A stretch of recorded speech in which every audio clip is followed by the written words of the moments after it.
Lagiw-lagiw kami. Ngayon, anong oras na ba? 6:10 AM. Super aga. Yan. So, pag weekend, mahilig kami mag-breakfast. Yan. Pag nag-breakfast na kami, hindi na kami magla-lunch. So, mag-dinner na lang kami after. Ganyan lang kami. 2 beses lang kami kumain ni Habi. So, ngayon, ang pupuntahan natin, dahil maaga sila mag-open, malayo-layo tayo ng konti. Sa Manila. Ay, Manila pa ba yun? QC? QC pa rin. QC pa rin. Pero sa Erod Senior. Actually, 3 yung branch lang nakita ko dun sa FB page nila.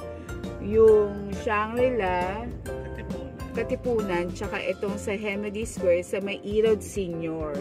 So, dapat kasi magkakatipunan kami, pero nung tumawag ako, wala daw kasi silang, parang first come first serve ang parking. So, sa Hemedy naman, dahil sa within the building, so meron silang, parking doon. May space sila for parking lot. So, ang time ng breakfast nila is 6:30 to 9:30 lang. Yan. So, hindi pa namin alam kung ano yung mga siniserve nila kasi doon pag-check ko sa sa YouTube, wala pang video for the breakfast buffet. Ang nakikita ko lang yung Mongolian buffet. Hindi naman kami ganun mahilig ni Habi sa Mongolian. Pero yung Mongolian nila is 549. Yun, Mongolian na sila. Tapos ang breakfast nila 349. So, ang pupuntahan natin na name ng resto is Sweet Inspiration. Yan. Sa Hemedy Square sa Erod Senior. So, mamaya papakita ko sa inyo yung mga food nila. Kung sana okay naman. Sige. Bye-bye! See ya!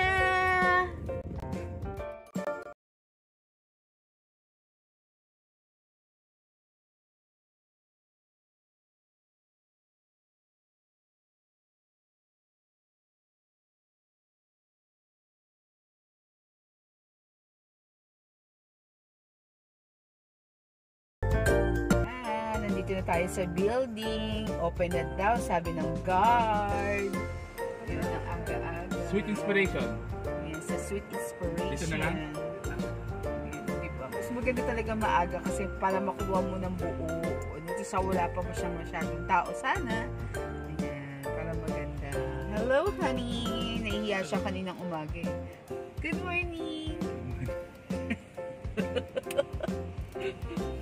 Ayan, so, tara na! Nagugutom na din ako! Ayan, pinaghahandaan kasi namin yan. Hindi kami ganun nakain sa gabi. Ayan, nag-ready na si Habi. So, see ya! Cheers! Oh, luwag ng party ko. Pag maaga ka talaga.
Ayan!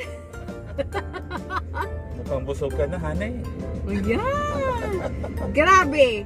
Wala akong masabi. Wala akong talagang complaint doon sa mga pagkain nila.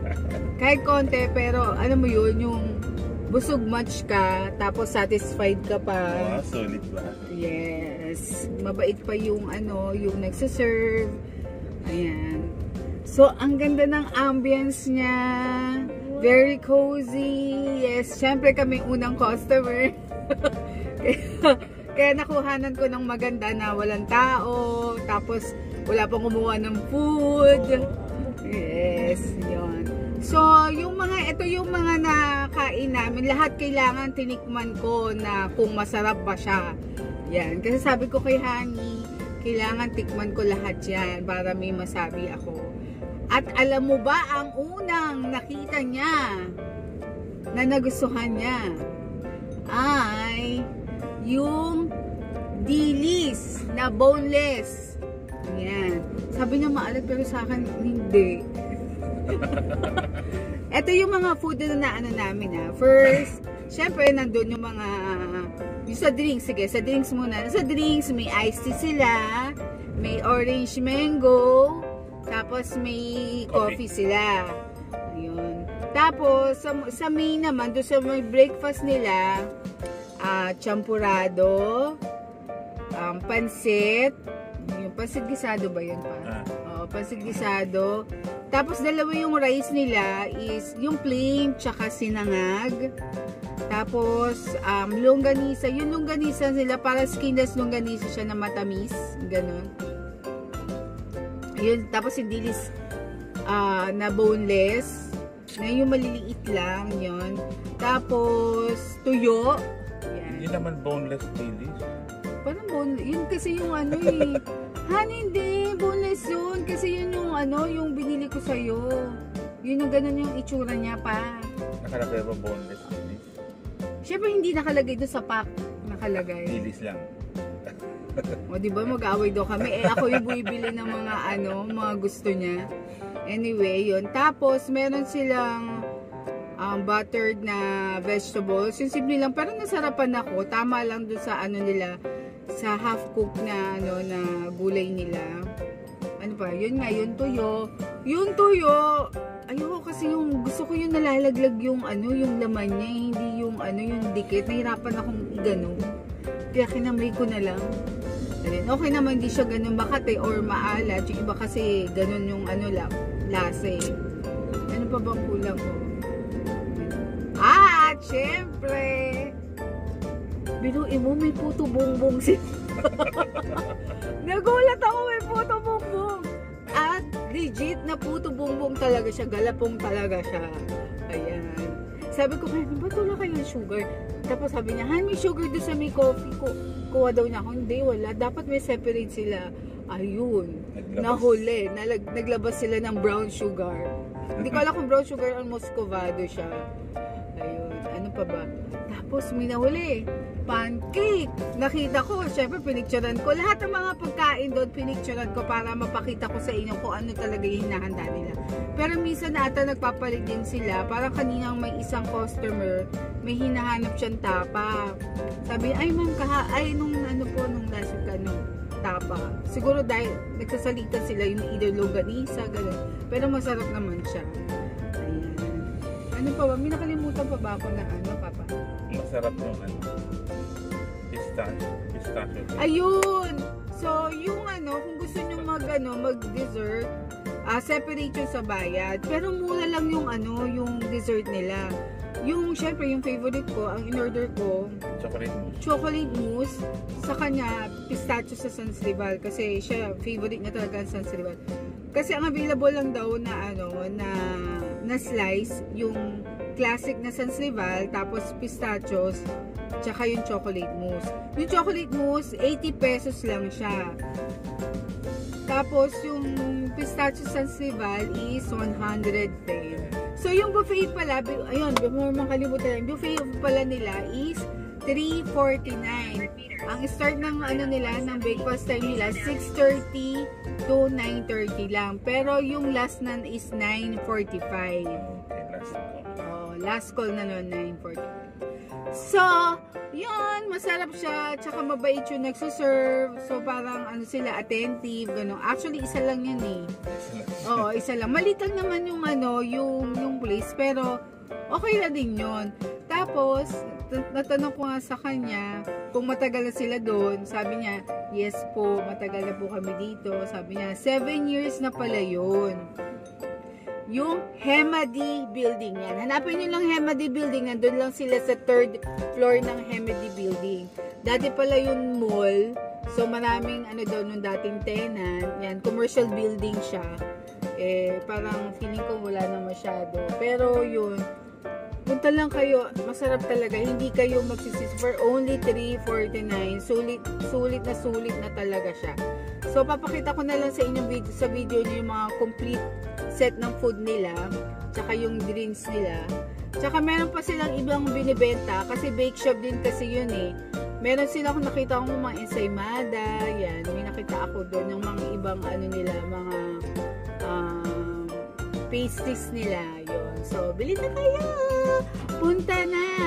So, please don't forget to share, like, share, comment, and subscribe. So, comment lang kayo below kung saan pa namin gustong pumunta na mag-breakfast, kung may alam kayo. So, kasi yan lang naman talaga ang hilig namin, mag-breakfast buffet. So, guys, see you on my next video. Mwah! Honey!